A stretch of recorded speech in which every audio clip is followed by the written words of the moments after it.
In this video, I'm going to show you how to download and install Metasploitable in the cyber range. I just Googled on Metasploitable download, and there are two main options here. Rapid7 is the maintainer of Metasploitable, like Offensive Security is the maintainer of Kali Linux. So if you go through this option here, you would register with Rapid7 in order to get a link that would allow you to download the program. There is an option where you could register as a student. If you're IT, you can mention that. They might even call you to find out if you'd like to get more services from them. Apparently, they have other things that you can purchase. But the simplest way to do that is to go to the Metasploitable download from SourceForge. This is all open source, and you can do the download from here.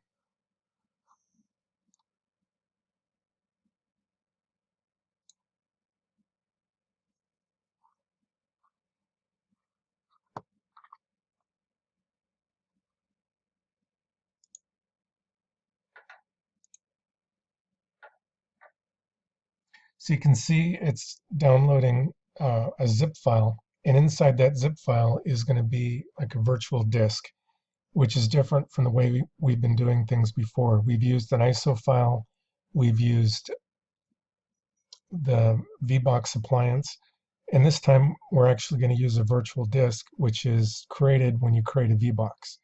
So we'll get to that point where we unzip this file, then we'll put it into Oracle VBox, and then all we have to do is point the machine, the new machine that we create, to the virtual disk.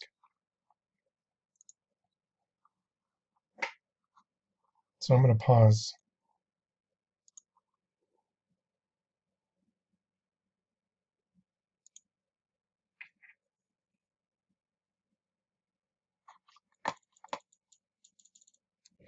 The download is a quick one, and it's already completed here. Let's go to the downloads folder, and there's the Metasploitable zip file. Inside it is the files that I've been talking about. There's your virtual machine disk. So we can extract that just by copying and pasting.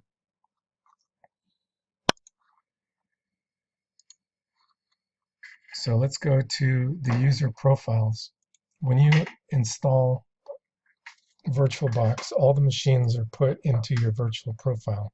I log into this computer as user, and so down here under VirtualBox VMs, that's where the files go when you create a VirtualBox.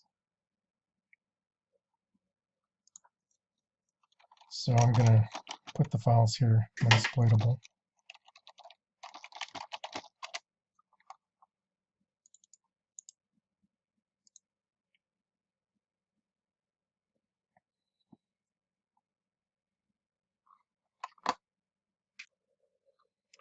The download's complete, so let's go into VirtualBox and we'll create a new box, and then we'll call it, I'm just going to call it Meta. I'm not sure if this is important. I'm just going to do Linux 64-bit. There's not an option here for Metasploitable. So other Linux 64. Here is where you would create a virtual hard disk. We're going to use an existing hard disk file. And then we'll go to our folder.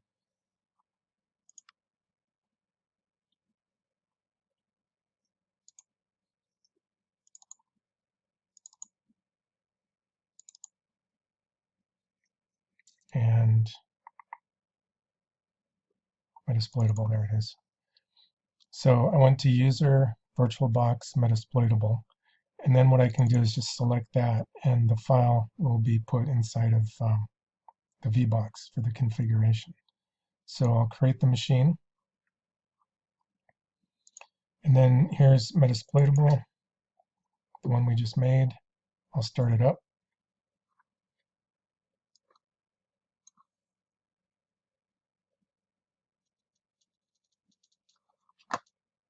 There's a bunch of things that come out here. I'll put it on pause so you don't have to watch them all. Everything is loaded and we're at the Metasploitable login prompt.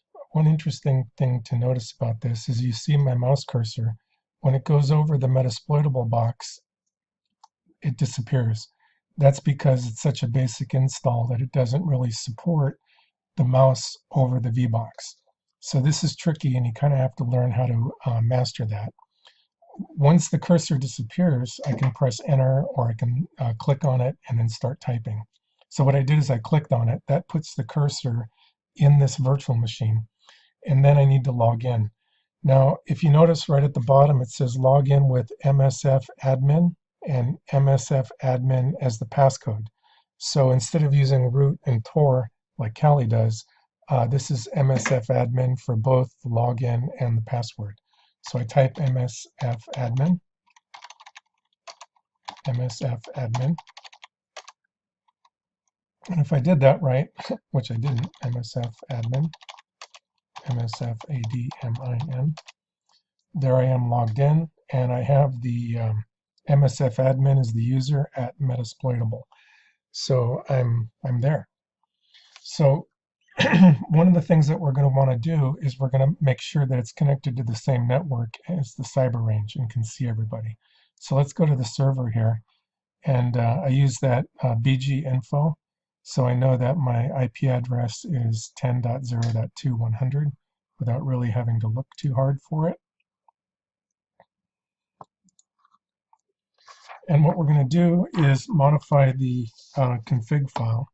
So we go to sudo, which puts us in the administrator mode, and the file is in the etc inetd. Sorry about that, it's the wrong command. I'm trying to think in my mind here. Sudo, we want nano etc network interfaces. So we have to configure the interfaces so that way we can run the program. Metasploitable makes us supply the admin password each time we run the sudo command. And there you go, we're in the file. Sometimes if you don't see the actual text that's in the file, that's a clue that maybe you mistyped the file name or the folder. So let's go ahead and add what we need. So there's the interface inet loopback. What we're looking for is the Ethernet 0 interface. You can see now that that's set for DHCP. At the top of the screen, my cursor's there, so you can see I'm moving it up and down. It starts there by default, so you have to arrow over to the end of the line. And then here we're going to change this to static. And then we can put in our address. 02. I think we'll do 115. I don't remember exactly what the last address was, so I guessed and gave it a little bit of space, because if there's an IP conflict, if two machines have the same IP address, then it won't work. One of them won't be able to use the network when they're both on at the same time. So that could kind of be a challenging thing to figure out, and we want to avoid that. So the gateway is 10.0.2.2. So let's send it to output, and that's what Control O for output. We hit enter to save the file and Control Z to exit. So what I've done is I've set up the network configuration. Let's go to here.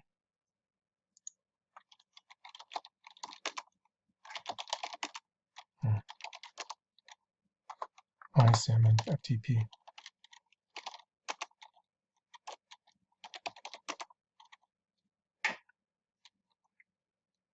All right, so we're here, and what I can do is ping 10.0.2.15, and we'll set that to like 2,000 pings.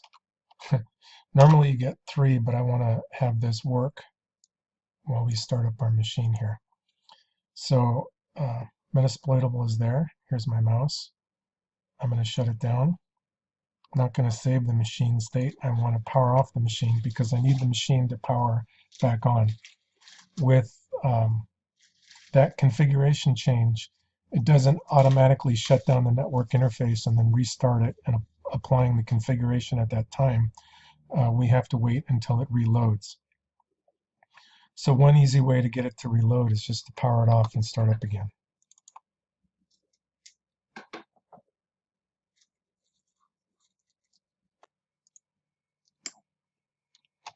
So it's loaded.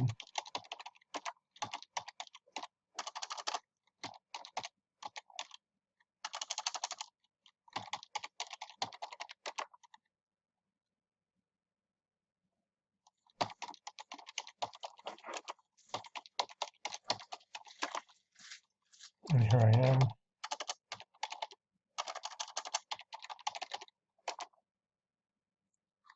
And you can see I've got the 10.0.2.115 address. My broadcast is 10.02. That's why my hosts are still unreachable there. So I'm going to reset that. Basically, what I have to do is go back to sudo nano, what was it? etc etc network interfaces sfadmin, and there I am.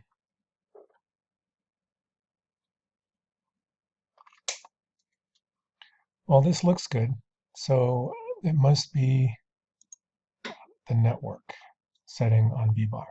So I'm going to go into network settings. And there I am. I still have the NAT attached. I need to go to static.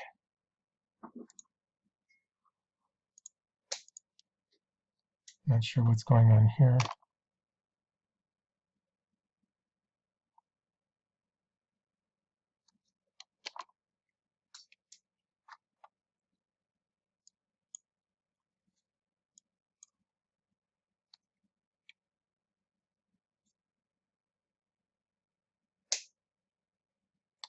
I'm pinging myself.